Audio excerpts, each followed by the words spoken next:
Hello everyone. तो दोस्तों, आज की इस वीडियो में हम बात करने वाले हैं नवोदय विद्यालय समिति की ओर से जो यहाँ पर भर्ती होने जा रही है दोस्तों नॉन टीचिंग पोस्ट के लिए। तो इसके बारे में ही हम थोड़ा डिटेल में यहाँ पर देखेंगे। यहाँ पर एजुकेशन क्वालिफिकेशन रिक्वायर्ड क्या रहता है, आपकी पे स्केल क्या रहेगी, और इसी तरीके से आपकी एज क्या रहेगी, किस तरीके से अप्लाई कर सकेंगे। तो ये थोड़ा सा लंबी वीडियो जाने वाली है, तो इसलिए अगर आप इंटरेस्टेड हैं दोस्तों अप्लाई करने के लिए तो इस वीडियो पर आप कंटिन्यू कर सकते हैं, अदरवाइज आप यहाँ पर ही छोड़ सकते हैं। ठीक है, तो यहाँ पर आप देख लीजिए इनकी ओर से जो यहाँ पर पोस्टें निकल कर आई हैं वो है यहाँ पर फीमेल स्टाफ नर्स की पोस्टें हैं, assistant section officer, audit assistant की है, लीगल असिस्टेंट की पोस्टें हैं, जूनियर ट्रांसलेशन की पोस्टें हैं। इस तरीके से stenographer, computer operator, catering supervisor, junior secretary assistant, junior secretary assistant, electrician come plumber, lab attendant, mess helper and multitasking staff यानी एमटीएस की भी यहाँ पर वैकेंसी है। ठीक है दोस्तों, तो थोड़ा सा हम इसमें अब स्क्रॉल करेंगे और देखेंगे दोस्तों कितनी क्या पोस्टें हैं। और सबसे पहले यहाँ पर अगर हम स्टाफ नर्स की बात करें जो कि ग्रुप बी की यहाँ पर फीमेल स्टाफ नर्स की पोस्टें ग्रुप बी की पोस्टें हैं दोस्तों, जो कि यहाँ पर कैटेगरी वाइज बांटी गई है। जैसे कि अनरिजर्व वालों के लिए 85 वैकेंसी हैं, ईडब्ल्यूएस कैटेगरी से जो आते हैं उनके लिए 12 वैकेंसी हैं, ओबीसी एनसीएल कैटेगरी से जो बिलोंग करते हैं उनके लिए 12 पोस्टें हैं फीमेल स्टाफ नर्स की, एससी वालों के लिए 10 पोस्टें हैं, एसटी वालों के लिए 2 पोस्टें। और इस तरीके से टोटल की अगर हम बात करें तो female staff nurse group B की जो पोस्टें हैं वो 121 टोटल यहाँ पर निकाली गई हैं। ठीक है, इस तरीके से असिस्टेंट सेक्शन ऑफिसर की अगर हम बात करें तो ये भी यहाँ पर ग्रुप बी की पोस्ट रहने वाली है। टोटल यहाँ पर 5 ही पोस्टें हैं जो यहाँ पर कैटेगरी वाइज बांटी गई है। तो आप इसी तरीके से चेक कर लेना कि आपकी कैटेगरी में कितनी क्या पोस्टें रखी गई है। ठीक है दोस्तों, ऑडिट असिस्टेंट की पोस्ट है और ये यहाँ पर टोटल 12 पोस्टें निकाली गई है ऑडिट असिस्टेंट की। जूनियर ट्रांसलेशन ऑफिसर की अगर हम बात करें तो टोटल 4 पोस्टें हैं। लीगल असिस्टेंट की अगर हम बात करें तो एक ही पोस्ट है जो कि यहाँ पर अनरिजर्व के लिए रखी गई है। इस तरीके से स्टेनोग्राफर की अगर हम बात करें तो ये यहाँ पर ग्रुप सी की पोस्ट रहने वाली है। टोटल 23 पोस्टें निकाली गई हैं जो कि यहाँ पर कैटेगरी वाइज जो है देख सकते हो आप बांटी गई है। कंप्यूटर ऑपरेटर की पोस्ट की अगर हम बात करें तो टोटल यहाँ पर 2 पोस्टें हैं, 2 यहाँ पर अनरिजर्व के लिए ही रखी गई है। ये भी यहाँ पर ग्रुप सी की पोस्ट रहने वाली है। कैटरिंग सुपरवाइजर की बात करें ग्रुप सी की पोस्ट है दोस्तों 78 टोटल पोस्टें हैं, जिसमें से अनरिजर्व के लिए 44 पोस्टें हैं। ईडब्ल्यूएस कैटेगरी से जो बिलोंग करते हैं उनके लिए 7 पोस्टें हैं, ओबीसी एनसीएल वालों के लिए 13 पोस्टें, एससी के लिए 10 और एसटी वालों के लिए 4 पोस्टें हैं। ठीक है, नेक्स्ट अगर हम बात करें junior secretary assistant group C की पोस्ट है दोस्तों टोटल 21 पोस्ट है। यहाँ पर देख सकते हो आप कैटेगरी वाइज जो है बांटी गई है। इसी तरीके से जूनियर सेक्रेटरी असिस्टेंट की पोस्टें हैं टोटल 360 पोस्टें हैं दोस्तों, देख सकते हो यहाँ पर, जो कि यहाँ पर कैटेगरी वाइज बांटी गई है। तो वो आप यहाँ पर चेक कर लेना, आपकी जो भी कैटेगरी है उस हिसाब से आप चेक कर लेना कि आपकी कैटेगरी में कितनी क्या पोस्टें जो है वो बांटी गई हैं। नेक्स्ट यहाँ पर देख सकते हो इलेक्ट्रीशियन कम प्लम्बर की पोस्ट है ग्रुप सी की पोस्ट यहाँ पर ये रहने वाली है। टोटल 128 पोस्टें हैं, अनरिजर्व वालों के लिए 75, ईडब्ल्यूएस वालों के लिए 12, ओबीसी वालों के लिए 15, एससी वालों के लिए 23, एसटी वालों के लिए 3 पोस्टें हैं। लैब अटेंडेंट की अगर हम बात करें तो ये भी यहाँ पर ग्रुप सी की पोस्ट रहने वाली है। 161 टोटल पोस्टें हैं, जिसमें से अनरिजर्व के लिए 76, ईडब्ल्यूएस वालों के लिए 16, ओबीसी वालों के लिए 31, एससी वालों के लिए 28 और एसटी वालों के लिए 10 पोस्टें रखी गई हैं। मैथ्स हेल्पर की अगर हम बात करें तो मैथ्स हेल्पर के लिए 442 वैकेंसी है दोस्तों, अच्छी खासी वैकेंसी है। 442 में अगर हम बात करें तो अनरिजर्व के लिए 216 है, ईडब्ल्यूएस वालों के लिए 44 हैं, ओबीसी एनसीएल वालों के लिए 43, एससी वालों के लिए 106 और एसटी वालों के लिए 33 वैकेंसी दोस्तों रखी गई हैं। मल्टीटास्किंग स्टाफ की अगर हम बात करें तो पोस्टें थोड़ा कम है लेकिन आप अप्लाई कर पाएंगे। टोटल 19 पोस्टें हैं दोस्तों, जिसमें से अनरिजर्व वालों के लिए 11 पोस्टें, ईडब्ल्यूएस कैटेगरी वालों के लिए 2 पोस्टें, ओबीसी एनसीएल वालों के लिए 4 पोस्टें, एससी वालों के लिए 2 और एसटी वालों के लिए यहाँ पर कोई भी पोस्ट एमटीएस की नहीं रखी गई है। तो इस तरीके से ये जो पोस्टें हैं ये कैटेगरी वाइज यहाँ पर बांटी गई है। तो आप चेक कर लेना दोस्तों, आपकी जो भी कैटेगरी है उसमें कितनी क्या पोस्टें जो है वो डिवाइड की गई हैं। अब नेक्स्ट थोड़ा सा हम स्क्रॉल करते हैं और देखते हैं कि इनके लिए ये जो पोस्टें हैं इनके लिए क्या कुछ क्वालिफिकेशन जो है रिक्वायर्ड रहेगा। जैसे कि दोस्तों अगर हम बात करें फीमेल स्टाफ नर्स की, तो फीमेल स्टाफ नर्स की अगर हम बात करें, इसमें आपको लेवल 7 के हिसाब से सैलरी मिलती है, जो कि 44,900 रुपए से स्टार्ट हो जाती है। 1,42,400 रुपए तक आपकी जो सैलरी है वो जा सकती है दोस्तों।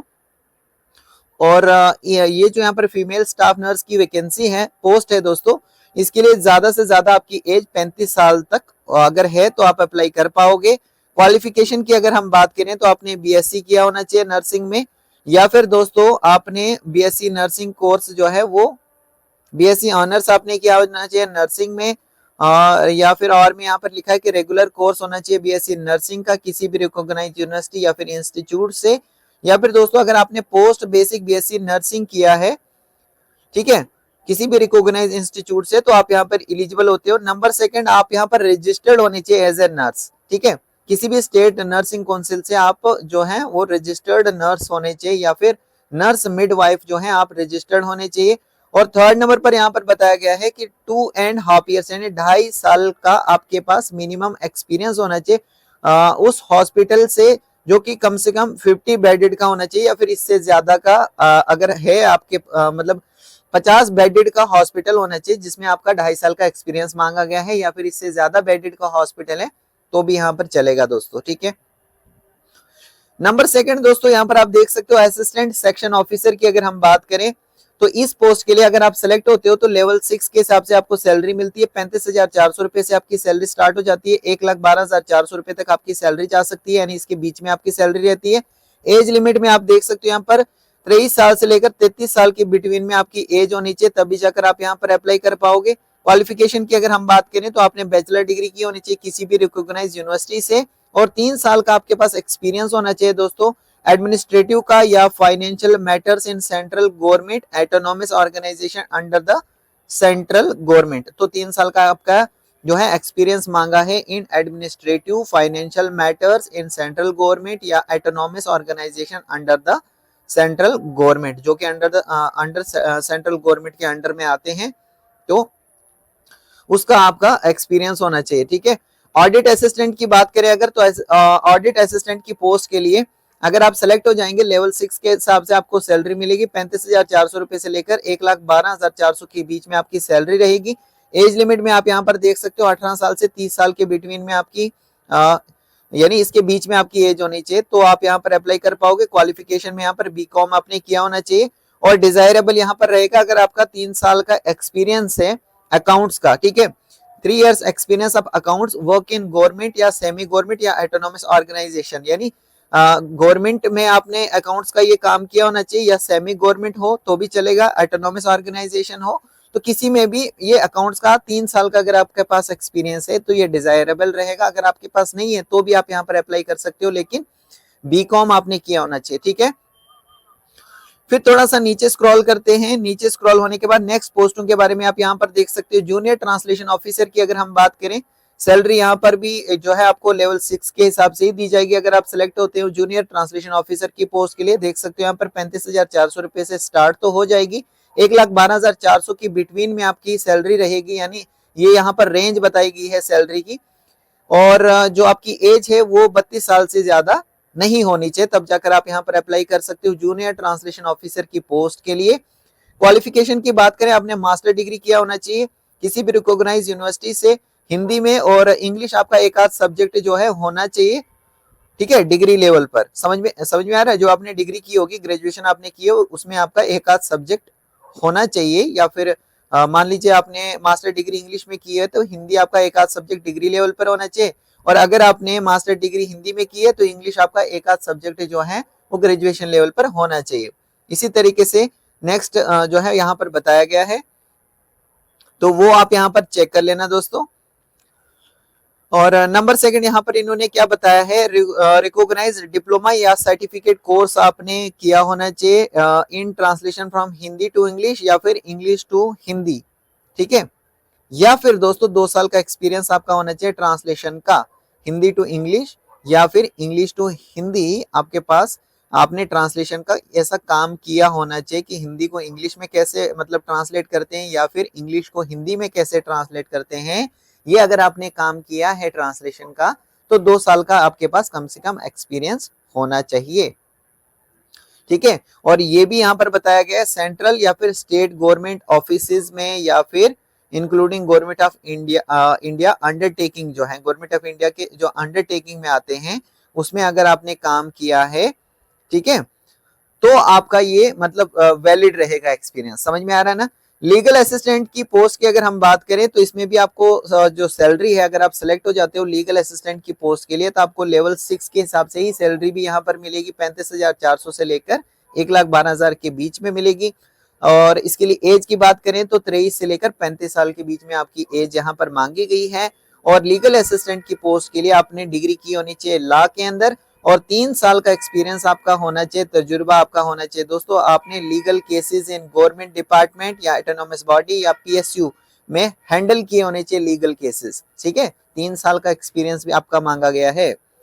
और डिजायरेबल क्या रहेगा कि अगर आपको कंप्यूटर ऑपरेशन का नॉलेज है और वर्किंग नॉलेज है हिंदी और इंग्लिश का, तो ये डिजायरेबल रहेगा, लेकिन ये जरूरी नहीं है। इसके अलावा भी आप अप्लाई कर पाओगे अगर आपकी डिग्री इन लॉ मतलब लॉ में आपने डिग्री की और 3 साल का आपके पास लीगल केसेस को हैंडल करने का मतलब अपने काम किया है दोस्तों गवर्नमेंट डिपार्टमेंट्स में।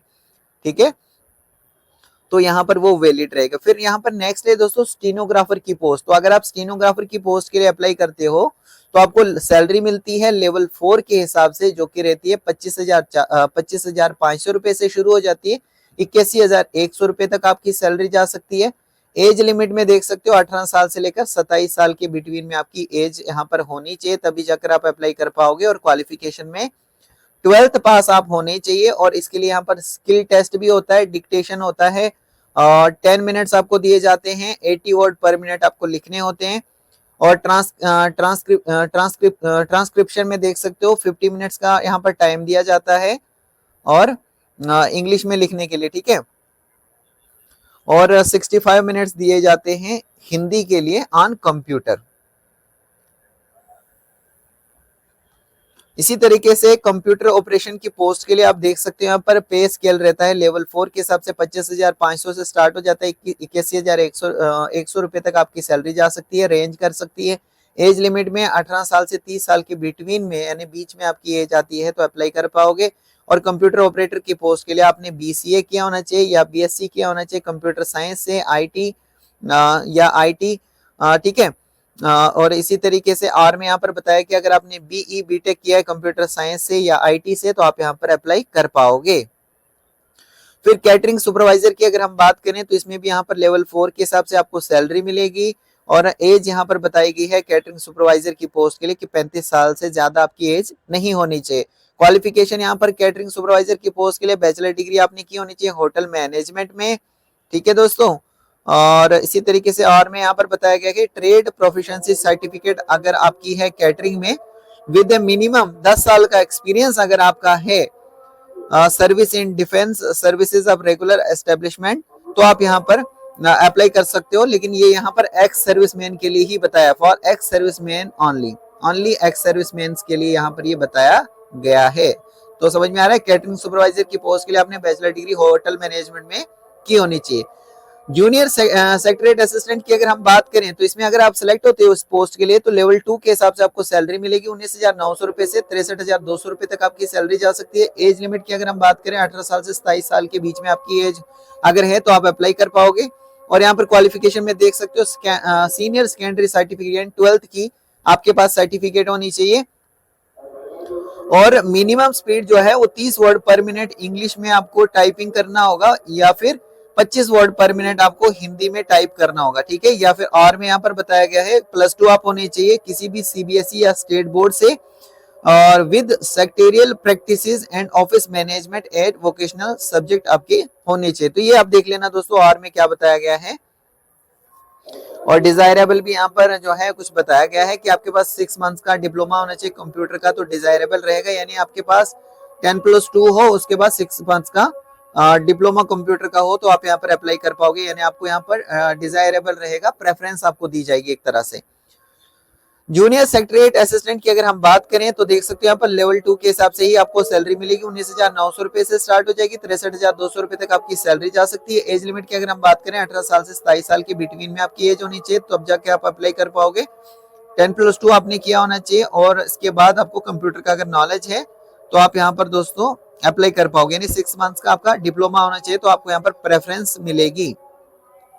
इलेक्ट्रिशियन कम प्लम्बर की पोस्ट की अगर हम बात करें तो इसमें भी लेवल 2 के हिसाब से ही आपको सैलरी मिलेगी। अगर आप सिलेक्ट हो जाते हो 19,900 रुपए से स्टार्ट हो जाएगी आपकी सैलरी, 63,200 रुपए तक आपकी सैलरी जा सकती है। एज लिमिट की अगर हम बात करें 18 साल से लेकर 40 साल तक अगर आपकी एज आती है, यानी 18 साल से 40 साल के बिटवीन में अगर आपकी एज आती है आप अप्लाई कर पाओगे। क्वालिफिकेशन में देख सकते हो 10th पास अगर आप हैं, साथ में आपने ITI की है दोस्तों इलेक्ट्रिशियन या वायरमैन ट्रेड में, और साथ ही साथ 2 साल का अगर आपके पास एक्सपीरियंस है इलेक्ट्रिकल इंस्टॉलेशन का या वायरिंग का या प्लम्बिंग का, आपके पास 2 साल का कम से कम एक्सपीरियंस है, तो आप यहाँ पर इलेक्ट्रिशियन कम प्लम्बर की पोस्ट के लिए अप्लाई कर सकते हैं। डिजायरेबल क्या रहेगा कि 2 साल का अगर आपके पास एक्सपीरियंस है in maintenance of electrical appliances की मेंटेनेंस का अगर आपके पास 2 साल का एक्सपीरियंस है तो आपको यहाँ पर प्रेफरेंस मिलने वाली है। लेब अटेंडेंट की अगर हम बात करें तो लेब अटेंडेंट की पोस्ट के लिए लेवल फर्स्ट के हिसाब से आपको सैलरी मिलेगी, लेवल 1 के हिसाब से आपको सैलरी मिलेगी जो कि 18,000 से तो शुरू हो जाएगी, लेकिन 56,900 रुपए तक आपकी सैलरी जा सकती है। एज लिमिट की बात करें 18 साल से 30 साल के बिटवीन में आपकी एज होनी चाहिए, तो आप यहाँ पर जो है अप्लाई कर पाएंगे। क्वालिफिकेशन में 10th पास आप होनी चाहिए, ठीक है, या फिर डिप्लोमा इन लेबोरेटरी टेक्निक आपके पास होना चाहिए, या फिर और में बताया गया है कि आप 12th पास होनी चाहिए साइंस से, तो आप यहाँ पर अप्लाई कर पाओगे। फिर मैथ्स हेल्पर की अगर हम बात करें तो इसमें भी अगर आप मैथ्स हेल्पर की पोस्ट के लिए अगर आप यहाँ पर अप्लाई करते हो और आप सेलेक्ट हो जाते हो तो लेवल फर्स्ट के हिसाब से आपको सैलरी मिलेगी 18,000 से लेकर 56,900 रुपए तक आपकी सैलरी जा सकती है। एज लिमिट की बात करें तो 18 साल से 30 साल तक आपकी एज यहाँ पर बताई गई है, और क्वालिफिकेशन में देख सकते हो दोस्तों 10th पास आपने किया होना चाहिए और 5 साल का आपके पास एक्सपीरियंस होना चाहिए, ठीक है। Government residential organisation maths school जो है उसमें आपका कम से कम जो है 5 साल का एक्सपीरियंस होना चाहिए, और इसके लिए आपको यहाँ पर passing of skill test prescribed by NVS, तो यहाँ पर जो है आपका स्किल टेस्ट भी जो है होता है इन पोस्टों के लिए दोस्तों, क्योंकि आप यहाँ पर जो है देख सकते हैं यहाँ पर मैथ्स हेल्पर की पोस्ट के लिए आप यहाँ पर जो है अप्लाई कर रहे हो, तो आपका यहाँ पर टेस्ट भी लिया जा सकता है कि भैया आपने काम किया है, क्योंकि आपने 5 साल का यहाँ पर एक्सपीरियंस भी जो है रिक्वायर्ड रहेगा। तो मल्टीटास्किंग स्टाफ में देख सकते हो यहाँ पर मल्टीटास्किंग स्टाफ की पोस्ट के लिए अगर आप अप्लाई करते हो तो 18,000 से लेकर 56,900 रुपए के बिटवीन में आपकी जो है वो सैलरी रहेगी। एज आपकी होनी चाहिए 18 साल से लेकर 30 साल तक, तो आप अप्लाई कर पाओगे, और क्लास 10th आपने पास किया होना चाहिए, मैट्रिक पास अगर आप हैं तो आप यहाँ पर MTS की पोस्ट के लिए अप्लाई कर सकते हैं। इसके अलावा एज में यहाँ पर रिलैक्सेशन देखने को मिल जाएगा दोस्तों, जो भी आपकी कैटेगरी है, जैसे SC ST वालों को 5 साल का रिलैक्सेशन मिलता है, OBC वालों को 3 साल का मिल जाता है, तो वो आप यहाँ पर चेक कर लेना, आपकी जो भी कैटेगरी है आप अपनी कैटेगरी के हिसाब से चेक कर लेना कि आपको कितना क्या यहाँ पर रिलैक्सेशन मिला गया है आपकी कैटेगरी के हिसाब से। मोड ऑफ सिलेक्शन की बात करें दोस्तों तो यहाँ पर आप देख सकते हो आपका यहाँ पर एग्जाम लिया जाएगा, कम्पिटिटिव एग्जाम लिया जाएगा, उसके बाद फिर अगर आपका एग्जाम क्लियर हो जाता है तो फिर आपको यहाँ पर इंटरव्यू के लिए बुलाया जाता है, और उसके बाद फिर आपकी यहाँ पर सिलेक्शन होती है। However, in the case of female staff nurse, assistant section officer, audit assistant, junior translation officer, computer operator, catering supervisor, lab attendant, multitasking staff, the selection to the post will be done on the basis of performance of competitive exam। तो ये जो यहाँ पर post बताई गई हैं, जैसे staff nurse की हो गई, assistant section officer, audit assistant, junior translation officer, computer operator, catering supervisor, lab attendant, multitasking staff, इनकी जो सिलेक्शन होने वाली है ये कम्पिटिटिव एग्जाम मतलब आपको देना पड़ेगा। जो कंप्यूटर बेस्ड एग्जाम होता है दोस्तों वो आपको यहाँ पर देना पड़ता है। और जो यहाँ पर स्टीनो की पोस्ट है, जूनियर सेक्रेटरीट असिस्टेंट की पोस्ट है, जूनियर सेक्रेटरीट असिस्टेंट की पोस्ट है दोस्तों, इलेक्ट्रिशियन कम प्लम्बर की पोस्ट है, मैथ्स हेल्पर की पोस्ट है। तो इन कैंडिडेट जो भी यहाँ पर पोस्टें हैं, candidate shortlisted on the basis of competitive exam will be called for trade skill test. तो इन पोस्टों के लिए आपका यहाँ पर कॉम्पिटिटिव तो एग्जाम होगा ही होगा, उसके बाद आपका स्किल टेस्ट भी होने वाला है। लेकिन ये जो यहाँ पर फीमेल स्टाफ नर्स की पोस्ट है, असिस्टेंट सेक्शन ऑफिसर की पोस्ट है, audit assistant, junior translation officer, computer operator और कैटरिंग सुपरवाइजर, लैब अटेंडेंट और मल्टीटास्किंग स्टाफ की जो पोस्टें हैं दोस्तों, इसमें ओनली कम्पिटिटिव एग्जाम आपका रहेगा और उसके बाद आपको डायरेक्ट, फिर अगर आपका कम्पिटिटिव एग्जाम क्लियर कर लेते हो आप, डायरेक्ट आपको यहाँ पर पोस्ट दी जाती है। लेकिन ये जो बाकी पोस्ट है इनके लिए आपको फिर अगर आप यहाँ पर कम्पिटिटिव एग्जाम क्लियर कर लोगे तो आपको स्किल टेस्ट के लिए बुलाया जाएगा, ठीक है। और स्किल टेस्ट में मतलब पास होने के बाद ही आपको यहाँ पर ये पोस्ट जो है वो दी जाएगी दोस्तों, तो इस चीज का आप ध्यान रखोगे यहाँ पर। उसके बाद दोस्तों यहाँ पर कॉम्पिटिटिव एग्जाम आपके कौन कौन सी जगहों पर एग्जाम होगा, वो सिटीज के यहाँ पर नाम बताए गए हैं दोस्तों। तो यहाँ पर आप देख सकते हो जैसे कि विशाखापट्टनम आंध्र प्रदेश, सिटी यहाँ पर विशाखापट्टनम है, स्टेट आंध्र प्रदेश है। विजयवाड़ा जो है यहाँ पर सिटी है, आंध्र प्रदेश यहाँ पर स्टेट रहेगी। इसी तरीके से शिलोंग सिटी है और मेघालय यहाँ पर स्टेट है। तो आप वो यहाँ पर देख सकते हो कि कौन ये सिटीज के नाम बताए गए हैं जहां पर आपका जो एग्जाम है वो लाइकली यहाँ पर हेल्ड होने वाला है, मतलब आपका एग्जाम इन्हीं सिटीज में, पॉसिबिलिटी बनती है कि इन्हीं सिटीज में आपका जो नाम जो आपका एग्जाम है वो लिया जाएगा। जैसे गुजरात की अगर हम बात करें तो वडोदरा में आपका जो यहाँ पर एग्जाम है वो लिया जाएगा। इसी तरीके से गुजरात की बात करें तो सूरत में आपका, सूरत सिटी में आपका एग्जाम होने वाला है। गुजरात की बात करूं अहमदाबाद में भी आपका एग्जाम होने वाला है। तो इन सिटीज में, गुजरात की इन सिटीज में आपका एग्जाम जो है वो कंडक्ट कराया जाता है। यहाँ पर फिर से बताया गया है गुजरात का राजकोट में भी एग्जाम होता है, गुजरात में भावनगर में भी एग्जाम होता है। हरियाणा की अगर हम बात करूं फरीदाबाद में आपका एग्जाम, हरियाणा करनाल में आपका एग्जाम है, हरियाणा गुरुग्राम में आपका एग्जाम है। हिमाचल प्रदेश में मंडी में आपका एग्जाम लिया जाएगा, हिमाचल प्रदेश में शिमला में आपका एग्जाम जो है वो कंडक्ट कराया जाएगा, ठीक है। इस तरीके से जम्मू एंड कश्मीर का देख सकते हो यहाँ पर श्रीनगर, जम्मू और बारामूला जैसी जगहों पर आपका जो एग्जाम है ये कंडक्ट कराया जाएगा। कर्नाटका देख सकते हो यहाँ पर, कर्नाटका बेंगलोर सिटी में आपका जो एग्जाम है ये कंडक्ट कराया जाएगा। तो वो आप यहाँ पर एक बार चेक कर लेना, बड़ी लंबी लिस्ट है दोस्तों।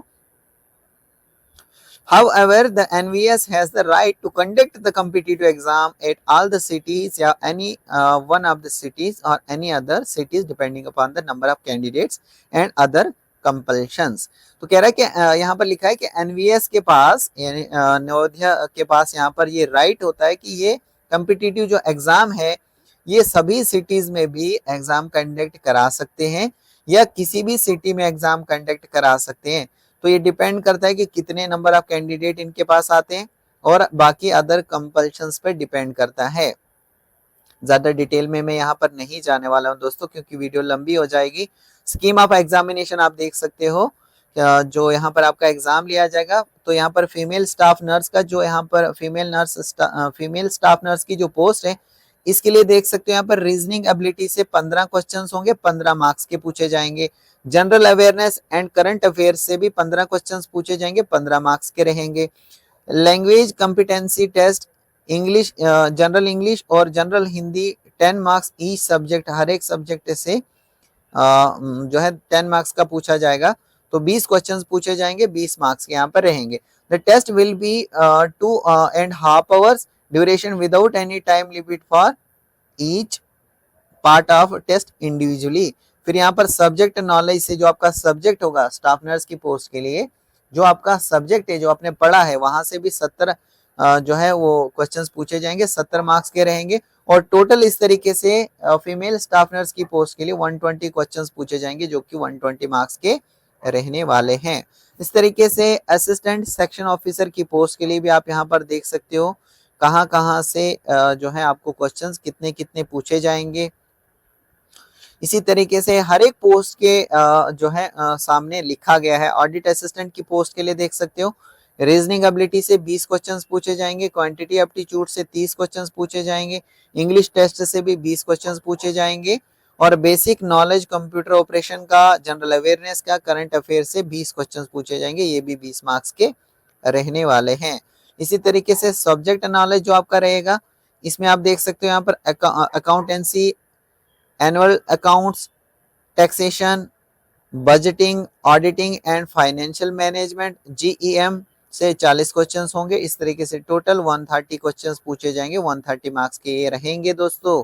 इसी तरीके से जूनियर ट्रांसलेशन ऑफिसर की पोस्ट के लिए आपको देखना है। For the post of legal assistant की पोस्ट के लिए इसी तरीके से आप यहाँ पर देख सकते हो कौन कौन से टॉपिक से आपको क्वेश्चंस पूछे जाएंगे। स्टीनो की पोस्ट के लिए यहाँ पर देख सकते हो लैंग्वेज टेस्ट आपका रहेगा, 40 क्वेश्चंस यहाँ से पूछे जाएंगे। General English and general Hindi से 20-20 पूछे जाएंगे दोनों से, ठीक है। तो टोटल यहाँ पर 40 मार्क्स का होगा। जनरल अवेयरनेस और करंट अफेयर से 30 क्वेश्चंस पूछे जाएंगे, 30 मार्क्स के रहेंगे। बेसिक नॉलेज जो कंप्यूटर ऑपरेशन का है यहाँ से 30 क्वेश्चंस पूछे जाएंगे, 30 मार्क्स के रहेंगे।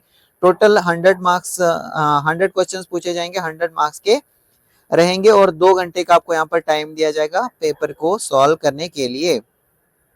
फिर यहाँ पर मैंने आपको ऑलरेडी बताया स्किल टेस्ट भी इसके लिए रहेगा, लेकिन पहले आपको कॉम्पिटिटिव एग्जाम देना है। वो जब क्लियर होगा फिर आपको यहाँ पर स्किल टेस्ट जो है देना होगा। ये यहाँ पर क्वालिफाइंग नेचर का होता है, थोड़ा बहुत आपको प्रैक्टिस करनी होती है।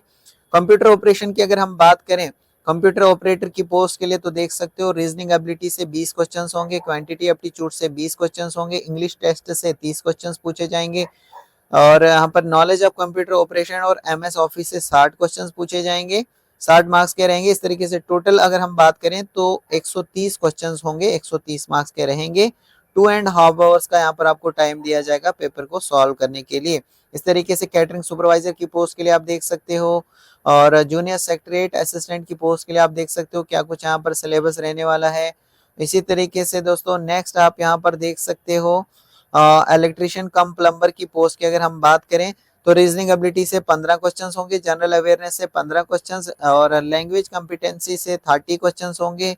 और अपनी जो फील्ड के हैं सब्जेक्ट जो स्पेसिफिक नॉलेज होगा, यानी अगर आपने आईटीआई की है दोस्तों इलेक्ट्रिशियन ट्रेड में, तो यहाँ पर सब्जेक्ट स्पेसिफिक नॉलेज यानी जिस ट्रेड से आपने किया उसी ट्रेड से आपको 60 क्वेश्चंस पूछे जाएंगे। तो टोटल यहाँ पर कितने मार्क्स का होगा, 120 क्वेश्चन 120 मार्क्स के यहाँ पर रहेंगे।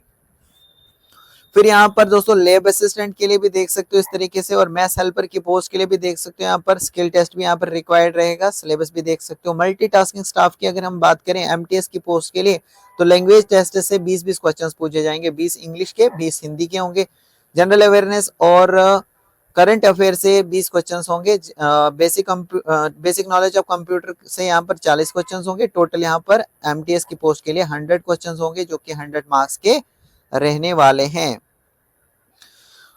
इस तरीके से दोस्तों जो एडमिट कार्ड आपके हैं वो यहाँ पर एनवीएस की वेबसाइट के ऊपर आपको मिल जाएंगे। Detail examination schedule will also be notified, जो एग्जामिनेशन का शेड्यूल रहेगा वो यहाँ पर एनवीएस की जो वेबसाइट है www.navodhya.gov.in, तो इनकी वेबसाइट के थ्रू भी नोटिफाई कर दिया जाएगा। जो एग्जाम के रिलेटेड में इंफॉर्मेशन, एडमिट कार्ड के रिगार्डिंग में, इंटरव्यू के रिगार्डिंग में, ये सारी चीजें जो हैं वो यहाँ पर इनकी वेबसाइट पर आपको मिल जाएंगी।